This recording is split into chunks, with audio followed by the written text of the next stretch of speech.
Vətəndaşların vəkilsiz etməməli olduğu 5 şey. Cinayət işi ilə üzləşən insanın ən böyük səhvlərindən biri düşünmədən hərəkət etməsidir. Birinci səhvi bundan ibarətdir ki, o vəkillə məsləhətləşmədən ifadə verir. Hüquq mühafizə orqanlarında ifadə verir.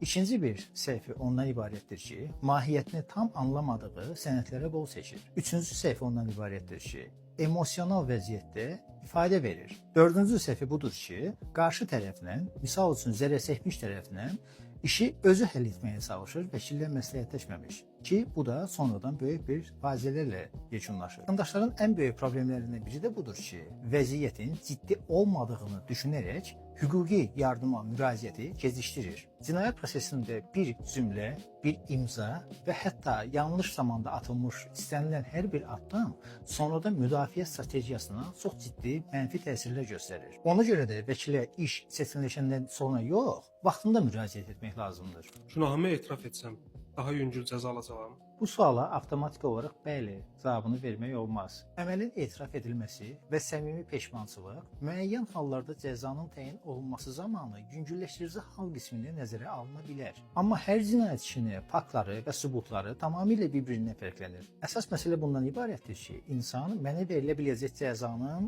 azaldılması üçün səmimi etiraf və səmimi peşmançılıq formasında ifadəmi verə bilərəm. Amma bu hər zaman doğru bir düşüncə deyil deyə düşünürəm. Çünki insan əvvəlcə ona istinad olunan əməlin nədən ibarət olduğunu, sübutların nədən ibarət olduğunu və verdiyi və yaxud da verəcəyi ifadənin hansı hüquqi nəticələr yaradacağını bilməlidir. Yəni etiraf müdafiə strategiyası deyil, o hüquqi nəticələr olan bir qərardır. Müştərinin işini götürməməyinizin 3 səbəbi.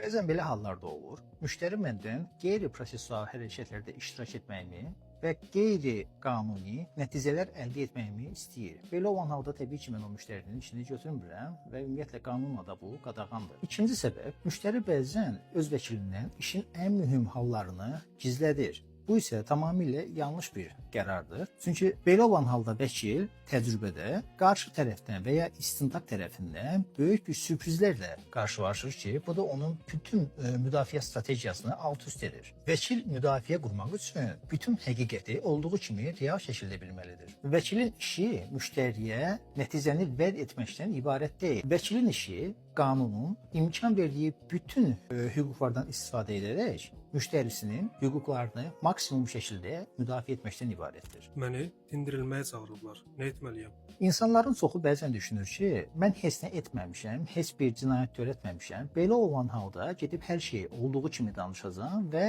bununla da məsələ bitəcək. Lakin bu çox böyük bir səhvdir. Dindirməyə getməmişdən əvvəl siz hansı statusda olduğunuzu, məsələnin nədən ibarət olduğunu, işin detallarını və öz hüquqlarınızı bilməlisiniz. Vəkillə həmin o ifadəyə hazırlıq sizə yalan danışmağı və yaxud da nələrisə gizlətməyi öyrətmir. Əksinə, məqsəd ondan ibarətdir ki, siz həqiqəti danışarkən belə hər hansı bir hüquqi səhvə yol verməyəsiniz və gələcəkdə də vəziyyəti ağırlaşdırmayasınız. İnsan günahsızdırsa, vəkilə niyə ehtiyacı var? Çünki günahsız olmaqla özünü düzgün müdafiə etmək eyni şey deyil. Günahsız insanda emosional vəziyyətdə yanlış ifadə verə, mahiyyətini tam anlamadığı sənədi oxumadan imzalaya bilər, öz hüquqlarını bilmədən əhəmiyyətli hər hansı bir sübutun vaxtında əldə olunmasına olan fürsəti əldən qaçırda bilər. Vəkilin işi günahkarı günahsız göstərməkdən ibarət deyil. Vəkilin işi prosesin qanuna uyğun aparılmasını, sübutların düzgün qiymətləndirilməsini və şəxsin hüquqlarının pozulmamasını təmin etməkdən ibarətdir. Çünki bəzən təcrübədə görürük ki, məhz günahsız insanın daha çox güclü müdafiəyə ehtiyacı vardır. Çünki həmin şəxs mən günahsızam və günahsız olduğuma görə də mənə heç nə olası deyil deyə düşünərək özünü çox çətin vəziyyətə salır.